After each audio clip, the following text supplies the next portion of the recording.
نحمده ونصلي على رسوله الكريم أما بعد فأعوذ بالله من الشيطان الرجيم بسم الله الرحمن الرحيم رب اشرح لي صدري ويسر لي أمري واحلل عقدة من لساني يفقهوا قولي۔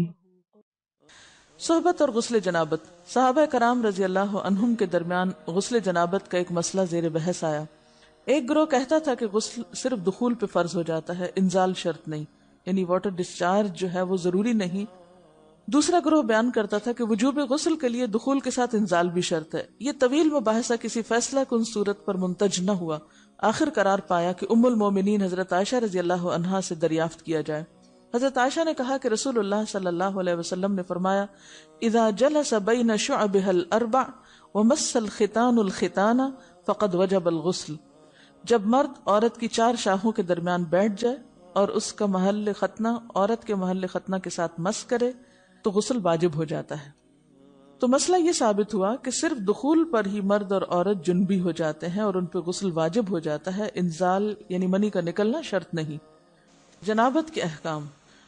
وجوب غسل کی حالت کو حالت جنابت کہتے ہیں۔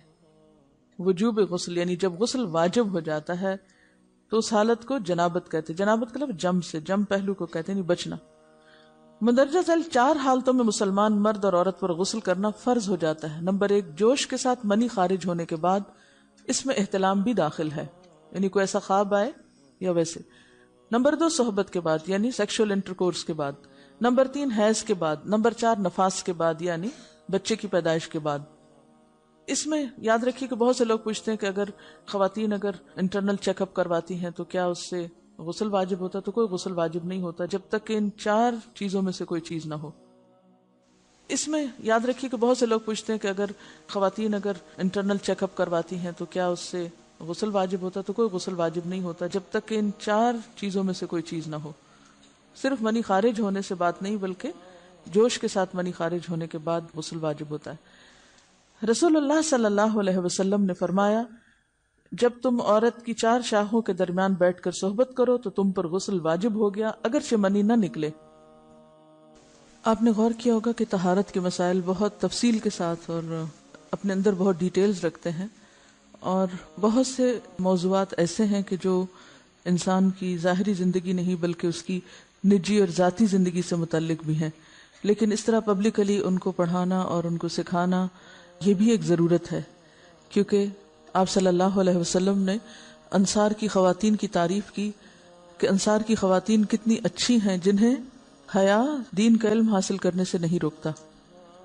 تو سوال یہ پیدا ہوتا ہے کہ آخر اتنی تفصیلات کیوں؟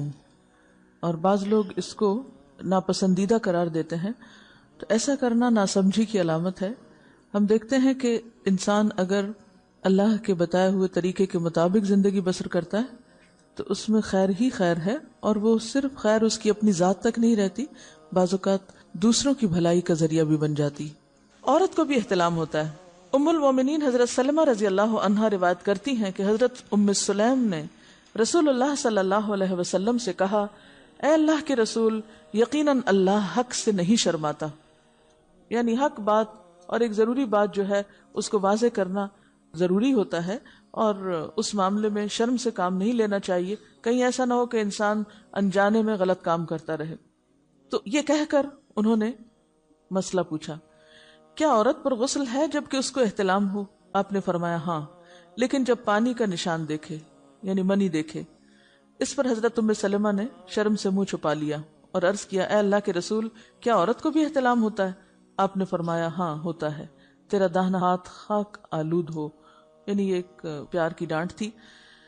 اور اس میں ہو سکتا ہے کہ مزاج کا فرق ہو، بعض خواتین کے ساتھ ایسا نہ ہو اور بعض کے ساتھ ایسا ہو، لیکن اس میں جو اصل چیز ہے وہ ایکسیسو واٹر ڈسچارج ہے۔ اس میں کہیں ایسا نہ ہو کہ لیکوریا وغیرہ کے ساتھ اس کو ریلیٹ کر دیا جائے، دونوں چیزوں میں فرق ہے۔ اور احتلام جو ہے وہ سوتے وقت ہوتا ہے، یعنی سو کر اٹھنے پر اگر انسان اپنے کپڑوں پر زیادہ ڈسچارج دیکھے، خواہ کوئی خواب یا کوئی فیلنگ یاد نہ بھی ہو، تو پھر غسل کرنا ضروری۔ معلوم ہوا کہ عورت یا مرد نیند سے اٹھ کر اگر تری یعنی نشان منی دیکھیں تو یہ احتلام کی علامت ہے، لہٰذا ان پر غسل کرنا فرض ہو جاتا ہے۔ اور اگر احتلام کی کیفیت انہیں یاد ہو لیکن نشان نہ پائیں، یعنی خواب یاد ہے لیکن کوئی سامنے علامت نہیں، تو غسل فرض نہیں ہوگا۔ ایسی صورت میں شک کی ضرورت نہیں ہے کہ نہیں وہ میں نے خواب دیکھا اور مجھے خواب بالکل صحیح یاد ہے تو مجھے نہانا چاہیے، نہیں، محض خواب پر نہیں نہایا جائے گا جب تک کہ فزیکلی کوئی ایسی چیز سامنے دیکھی نہ جائے۔ حضرت ام سلمہ روایت کرتی ہیں کہ میں نے کہا، اے اللہ کے رسول صلی اللہ علیہ وسلم، میں اپنے سر کے بال خوب مضبوط گوندتی ہوں، کیا میں انہیں غسل جنابت کے وقت کھولا کروں؟ آپ نے فرمایا، ان کا کھولنا ضروری نہیں، تیرے لیے یہی کافی ہے کہ 3 لپ پانی اپنے سر پر ڈالے، پھر اپنے سارے بدن پر پانی بہائے، پس تو پاک ہو جائے گی۔ یعنی بالوں کی جڑیں بھیگنا، سکن بھیگنا ضروری ہے، سارے بال کھولنا ضروری نہیں ہے۔ جنبی کے بالوں کا مسئلہ، حضرت عائشہ کو خبر ملی کہ حضرت عبداللہ ابن عمر عورتوں کو غسل جنابت کے لیے بال کھولنے کا حکم دیتے ہیں۔ فرمانے لگی، ابن عمر پر تعجب ہے، انہوں نے عورتوں کو تکلیف میں ڈال دیا، وہ انہیں سر منڈوانے کا حکم کیوں نہیں دے دیتے؟ یہ حضرت عائشہ کی ڈانٹ تھی، یعنی وہ یہ تو کہنے کہ عورتیں بال کھول کھول کے نہائیں، تو وہ پھر سیدھا یہی کہیں کہ عورتیں بال منڈوا لیں۔ میں اور رسول اللہ صلی اللہ علیہ وسلم ایک ہی برتن میں غسل کرتے، اور میں اپنے بال کھولے بغیر سر پر 3 چلو سے زیادہ پانی نہیں ڈالتی تھی۔ معلوم ہوا کہ غسل جنابت کے لیے بال کھولنے کی ضرورت نہیں، مگر یہ حکم صرف غسل جنابت کا ہے، غسل حیض کے لیے بالوں کا کھولنا ضروری ہے کیونکہ وہ مہینے میں ایک دفعہ ہے۔ حضرت عائشہ سے روایت ہے کہ انہیں رسول اللہ صلی اللہ علیہ وسلم نے غسل حیض کے لیے فرمایا، اپنے بال کھولو اور غسل کرو۔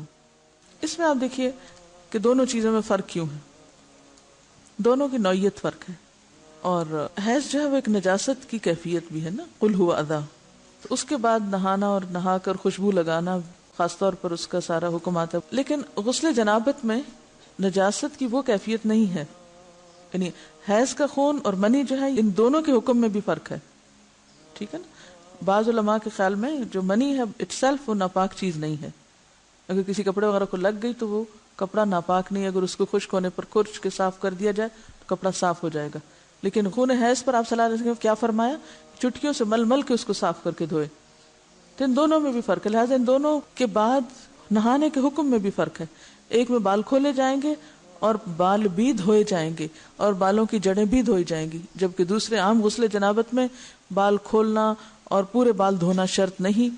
بہت سی بچیاں ایسی جن کی شادی ہوتی ہے اور اس کے بعد انہیں ان مسائل کا پتہ نہیں ہوتا، یا تو وہ شرم کے مارے نہاتی نہیں، یا نہاتی ہیں تو پھر وہ پورے بال دھو کے سکھانے میں اور ان چیزوں میں اتنا وقت ضائع کر دیتی ہیں کہ پھر بعضوں کا شوہر کی نافرمانی اور آپس کے تعلقات میں ٹینشن، لوگوں کا خوف۔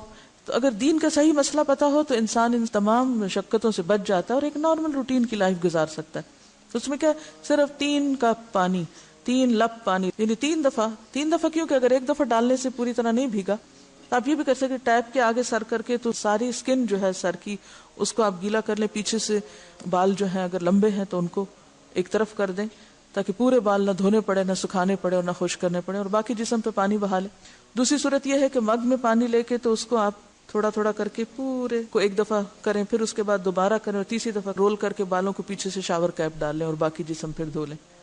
شاور کیپ سے کیا ہوتا ہے عام طور پر کہ پیچھے کے جو سارے لمبے بال ہیں پھر وہ نیچے گر کے گیلے نہیں ہوتے، وہ آپ کے سر پہ ہی ٹک جاتے ہیں، تو سر کی سکن دھوئیں اور بالوں کو جوڑے کی شکل میں باندھ کے اوپر شاور کیپ پہن کے پھر باقی جسم کو اچھی طرح دھو لیں۔ تو اس میں آپ دیکھیں کہ جب بالکل سر کے سکن کا حصہ ہی تر ہوگا، اور یہ 3 دفعہ کرنا ہوگا، ایک دفعہ سے نہیں کام چلے کہ 3 دفعہ کرنا، تاکہ کوئی بھی بال برابر جگہ سکن کی خشک نہ رہ جائے۔ تو اس سے کیا ہوگا کہ جتنا کم بال گیلے ہوں گے اتنے کم دیر میں ان کو